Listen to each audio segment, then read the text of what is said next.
अगर यहाँ हज हाउस बनाने का प्रयास किया गया तो लाखों की संख्या में आकर के लोग सरकार की ईट से बजा देंगे। ये भूमि हमारी है, इसका फैसला हम करेंगे। हज हाउस नहीं बनने देंगे। फैसला है, हज हाउस को हम किसी कीमत पे बर्दाश्त नहीं करेंगे। एक किनारा एक ही नाम, जय श्री राम, जय श्री राम। हम यहाँ क्या बनाएंगे उसका फैसला गांव देहात द्वारिका निवासी फेडरेशन सब मिलके कर लेंगे, लेकिन हज हाउस नहीं बनने देंगे। वंदे मातरम, जय श्री राम, जय श्री राम, जय श्री राम। नमस्कार, आदाब, बहुत बहुत स्वागत है आपका मेरे YouTube चैनल पर। मैं हूं आपके साथ बुशरा खानम फहद। हर रोज़ किसी ना किसी मुद्दे को लेकर, किसी ना किसी मौके से, किसी बेवजह बात को लेकर एक समाज, एक मज़हब के ख़िलाफ़ जो है वो नफ़रत परोसी जा रही है। हर रोज़ कोई ना कोई मुद्दा गढ़ा जाता है, बनाया जाता है, पैदा किया जाता है, जिससे एक समाज, एक मज़हब के ख़िलाफ़ लगातार नफ़रत जो है वो परोसी जाती रहे और उन्हें एक विलन के तौर पर पेश किया जाता रहे। ये पेश किया जाए उन्हें कि किस तरह से ये लोग ये किस हद तक जो हैं वो ख़राब हैं, ये नफ़रत फैलाते हैं समाज में, ये देश को बांटने की कोशिश करते हैं, कभी जिहाद के नाम पर तो कभी और किसी चीज़ के नाम पर लगातार मुसलमानों के ख़िलाफ़ नफ़रत फैलाने का एजेंडा जो है वो ज़ोरों शोर से चल रहा है। कभी हरियाणा में महापंचायत की जाती है तो कभी दिल्ली में अब जो है महापंचायत जो है वो की गई है। मीडिया भी बखूबी इनका साथ देता हुआ नज़र आता है, क्योंकि उन्हें लगता है कि एक आसान ज़रिया है नफ़रत फैलाकर टीआरपी बटोरने का, और इससे जिन लोगों को वो खुश करना चाहते हैं वो खुश भी हो जाते हैं। अभी मैं यहाँ पर बात कर रही हूँ दिल्ली हज हाउस की, जिसको लेकर लगातार जो है हिंदुत्ववादी संगठनों की तरफ से प्रदर्शन किया जा रहा है। महापंचायत दिल्ली के द्वारका में यहाँ की गई है। द्वारका सेक्टर 22 में हज हाउस जो है वहाँ पर बनाया जा रहा है। उसको लेकर डीजे की तरफ से ज़मीन जो है वो अलॉट की गई है। ये ज़मीन 2008 में जब शीला दीक्षित की सरकार थी तब अलॉट की गई थी, और अब इसको लेकर प्रदर्शन जो है वो किया जा रहा है। मैं आपको ये बता दूं कि दिल्ली द्वारका इलाके के हज हाउस बनाने के ख़िलाफ़ जो हिंदुत्ववादी संगठन हैं वो ज़ोर शोर से इसका प्रदर्शन कर रहे हैं, और इनके समर्थन में अब बीजेपी के नेता भी आगे आ गए हैं। बाकायदा तौर पर उन्होंने वहां पर जाकर दिल्ली सरकार को चेताया और ये कहा कि यहाँ पर हज हाउस जो है वो बनने नहीं दिया जाएगा। इसको लेकर ख़ासा हंगामा भी वहाँ पर किया गया, लेकिन सवाल ये है कि आखिर जो हज हाउस बन रहा है इसका विरोध क्यों किया जा रहा है, क्या है इसकी वजह? जो तर्क वहाँ पर दिए जा रहे हैं, जो लोग वहाँ पर मौजूद थे, तर्क दे रहे थे, वो जाहिर सी बात है वो कुतर्क थे। कोई लॉजिक लगाकर या किसी तर्क के साथ वो लोग वहाँ पर नहीं बैठे थे और इसलिए इसका विरोध नहीं कर रहे थे, बल्कि सिर्फ उन्हें एक समाज, एक मज़हब के ख़िलाफ़ उनको विरोध करना है, उनसे जुड़ी किसी बात को लेकर विरोध करना है, और इसीलिए ये विरोध प्रदर्शन वहाँ पर किया जा रहा था। ये मैं आपको बता दूं कि जो हज हाउस है वो द्वारका के सेक्टर 22 में एक खाली जगह पर बनाया जा रहा है। हज हाउस का विरोध करने वाले लोगों में सबसे पहले जो आगे आया है वो है RWA के लोग वहाँ के। ऑल द्वारका रेजिडेंट्स फेडरेशन ने इस बारे में उपराज्यपाल अनिल बैजल को पत्र तक लिखा है और उस हज हाउस के लिए दी गई ज़मीन को आवंटन, जो ज़मीन दी गई है हज हाउस के लिए, उसको रद्द करने की मांग की गई है। अब जो हज हाउस है कि दिल्ली ये कोई ऐसी जगह नहीं है जहाँ पर पहली बार बन रहा है, बल्कि मुल्क के अलग अलग राज्यों में उनका अपना हज हाउस है।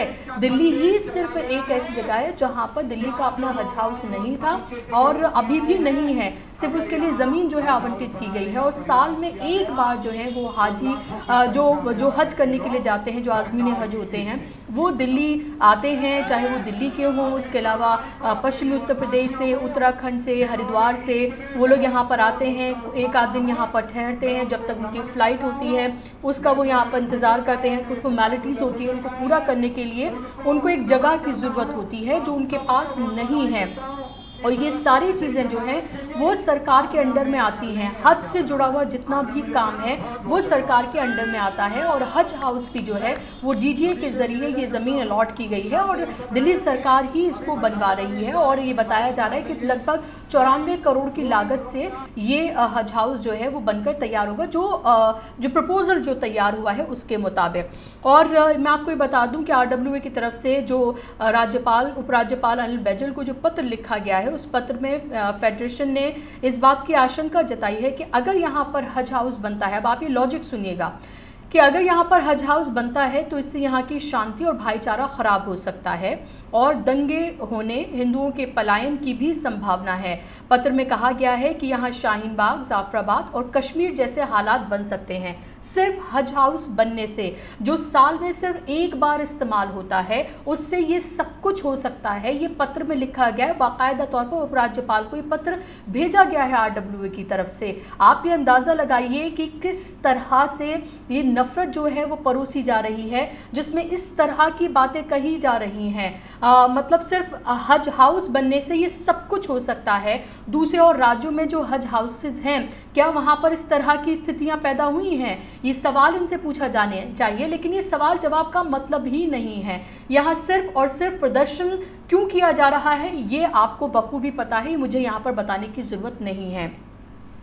और वहाँ पर जो लोग बड़ी तादाद में जो लोग वहाँ पर प्रदर्शन कर रहे थे, उन्होंने जय श्री राम के नारे भी वहाँ पर लगाए, हिंदू एकता और हज हाउस नहीं बनेगा के नारे वहाँ पर लगाए गए। हाथों में लोगों ने प्ले कार्ड दिए थे और इसमें लिखा गया था कि हज हाउस ही क्यों, स्कूल कॉलेज अस्पताल क्यों नहीं। प्रदर्शन में आसपास के कई गाँव के प्रधान भी वहाँ पर मौजूद रहे थे। और मैं आपको ये बता दूँ कि वहाँ पर यह भी कहा गया कुछ लोगों की तरफ से कि हज हाउस क्यों, मंदिर क्यों नहीं यहाँ पर बना दिया जाता है। तो हज हाउस तो नहीं बन सकता लेकिन मंदिर बन सकता है। इस तरह के भी वहाँ पर जो लोग हैं उन्होंने इस तरह की बातें कही गई। ये नारे भी वहाँ पर लगाए गए कि ज़मीन हमारी है, इसका फैसला हम करेंगे, यानी कि सरकारी ज़मीन है वो और डीडीए ने वो अलॉट की है ज़मीन, दिल्ली सरकार की तरफ से वो बनाया जा रहा है हज हाउस। लेकिन ये कहा गया कि ये ज़मीन हमारी है और इसका फैसला हम करेंगे। यानी कि हम कौन, ये मुझे बताने की ज़रूरत नहीं है आपको, और कौन है ये लोग, कौन है, कहाँ से इनको अथॉरिटी ये मिली है जो इस तरह की बातें कर रही हैं कि ये ज़मीन हमारी है और हम इसका फैसला करेंगे। इसके अलावा मैं आपको ये बता दूं कि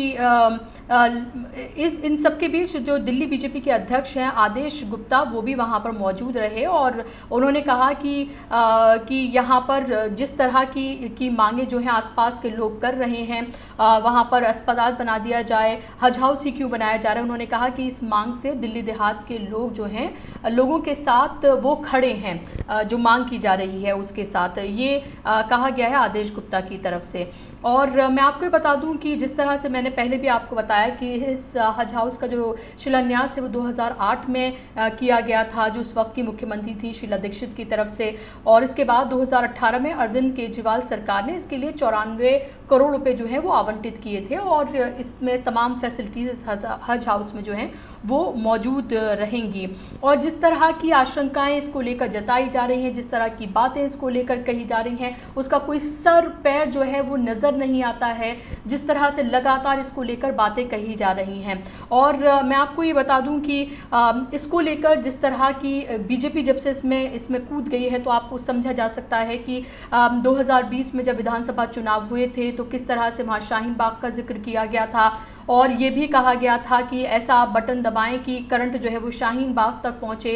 और अब बीजेपी का हालांकि मंच से लगातार ये कहा गया कि कोई राजनीतिक मंच नहीं है, लेकिन फिर भी बीजेपी के नेता जो हैं वहां पर पहुंचे और अब इसको लेकर सियासत जो है वो गरमा रही है। वहां पूरे जो इलाके का माहौल जो है वो वहां पर गरमा गया है और इसको लेकर लगातार जो है प्रदर्शन किया जा रहा है। ये तक वहां पर कहा गया कि अभी सांकेतिक रूप से हम लोग यहाँ पर आए हैं और सिर्फ सांकेतिक रूप से हम ये बात जो है वो कह रहे हैं और ताकि सरकार के कानों तक ये आवाज़ पहुंचे और अगर हमारी मांगों को नहीं माना गया तो हम सरकार की ईंट से ईंट बजा देंगे।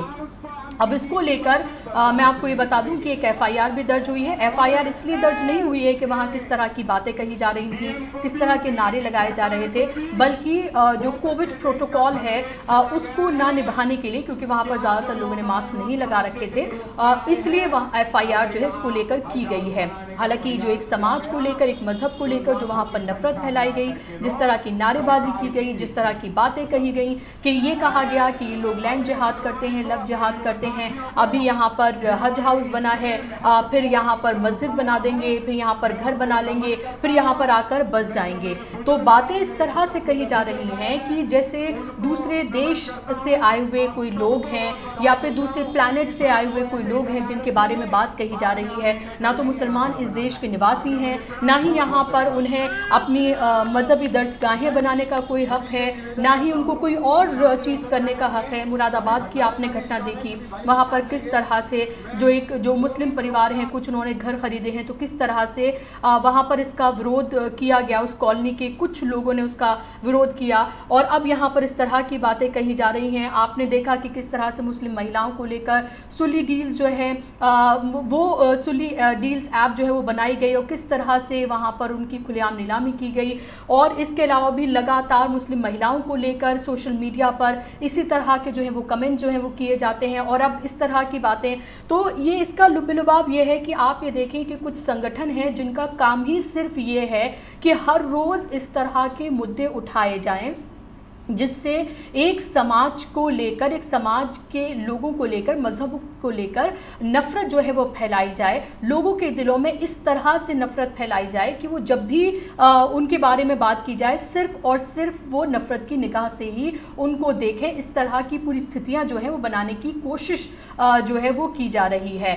आप ये देखें कि हमारे मुल्क का ताना बाना ऐसा है कि यहाँ पर सालों से इसी तरह से तमाम मज़हब के लोग जो हैं मिलजुल कर रहते हैं और तमाम तहजीब के लोग, मज़हब के लोग एक साथ मिलजुल कर रहते हैं। यहाँ पर उस ताने बाने को जो है वो तोड़ने की, उसको क्षति पहुँचाने की जो है वो कोशिश लगातार कुछ जो शरारती तत्व हैं उनकी तरफ से लगातार की जा रही है। और अब आप ये देखें कि अब हालत ये हो गई है कि किसी दूर दराज के गाँव में नहीं बल्कि दिल्ली, देश की राजधानी दिल्ली में बैठकर इस तरह की पंचायत की जाती है और वहाँ पर इस तरह की नारेबाजी की जाती है और अभी तक किसी के खिलाफ कोई कार्रवाई नहीं की गई है। अब इंतजार ये करना होगा कि दिल्ली सरकार की तरफ से इसको लेकर क्या कहा जाता है या दिल्ली पुलिस को लेकर क्या एक्शन लेती है।